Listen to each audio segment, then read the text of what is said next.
In the lush forests and sun-drenched lowlands of the Philippines, they're live creatures rarely seen by mortal eyes. They are the dwende, small subterranean spirits known by many names, dwende, and sometimes simply the little people.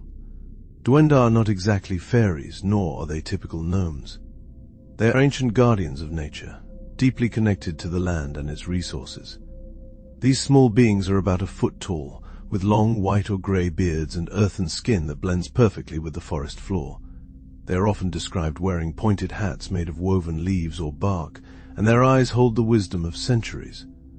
While they live in intricate cave systems deep underground, they are most often encountered near or under termite mounds, known as punso, massive trees like the balete, or sometimes even hiding within rural homes. Unlike the simple classifications of good and evil, the dwende are complex. To categorize them, people speak of two distinct tribes, recognizable not by their intentions, but by the color of their preferred clothing, and more importantly, the company they keep. The puting dwende, or white dwende, are believed to be benevolent.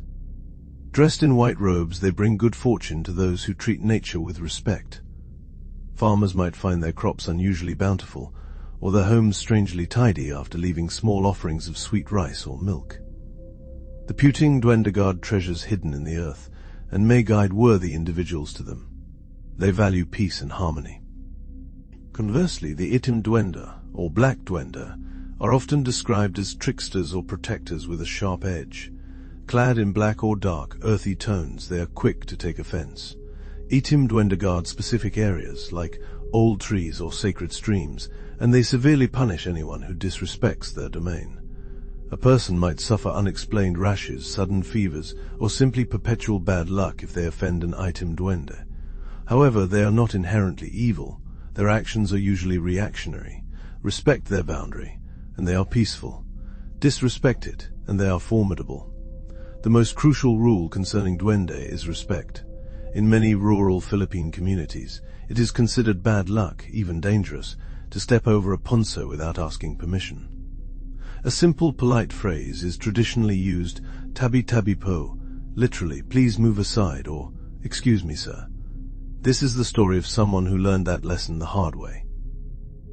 Lito was a young man from the city, visiting his grandmother, Lola Remedios, in her village for the summer. Lito loved the dense forest surrounding her small wooden home, but he was also impatient and a bit careless. To him, the stories Lola Remedios told about punso and the little people were just folk tales. One humid afternoon, Lito took a shortcut through an overgrown path to reach the river. The jungle heat was intense. The air hummed with insects, and the thick canopy of ancient trees filtered the sunlight into dappled greens. Lost in thought and sweaty from the climb, Lito rounded a bend and saw an enormous conical mound of red-orange earth directly in the middle of his path. A massive punso. It was old, partially covered in moss, and stood almost as tall as his waist.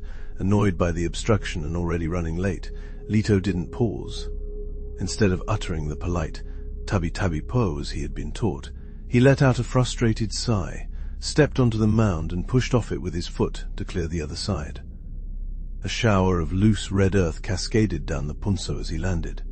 He didn't even look back. The river was refreshing, but as Lito made his way back through the darkening forest that evening, something felt wrong. The air was unnaturally still.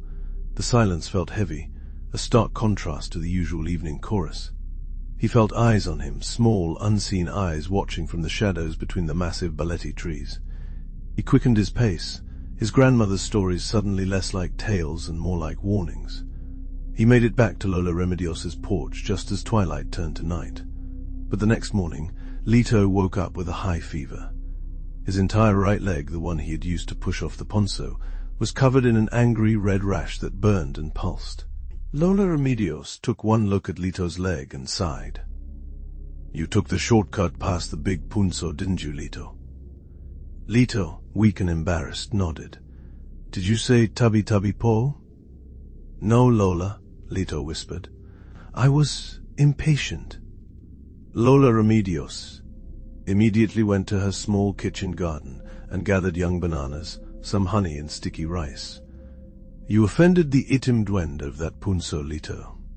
They are the guardians of that patch of forest, and you showed them no respect. She prepared the offerings in a coconut shell, placing the sweet rice and honey delicately inside. You must come with me, she instructed, and this time you must show respect. Ignoring his throbbing leg, Lito followed his grandmother back to the massive mound. The forest felt different now. The stillness he felt yesterday felt like observation. They approached the punso gently. Lola Remedios carefully placed the offering on a clean flat stone at the base of the mound. "Oh, mighty Ninuno of the earth," Lola Remedios spoke softly into the silence. "We bring this small offering as an apology. My grandson Lito was foolish and did not see your magnificent home. He regrets his disrespect.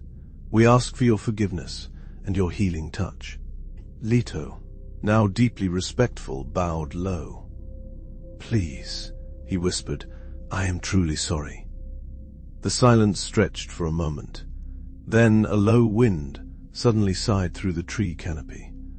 To Lito's astonishment, a tiny pebble, perfectly round and jet black, slowly rolled from the very top of the punso and stopped directly at his foot. Lola Remedios smiled softly. "He has accepted your apology," she said. When they returned home, Lola Remedios crushed healing leaves and bound them to Lito's leg. By the next afternoon, his fever had broken, and the angry rash had completely faded. For the rest of the summer, Lito never again took the forest for granted. He never passed a massive tree or an earthen mound without pausing, offering a respectful tabi-tabi po to the unseen guardians. The itim dwende of the punso remained unseen, but Lito knew they were always watching, protecting the ancient heart of the forest.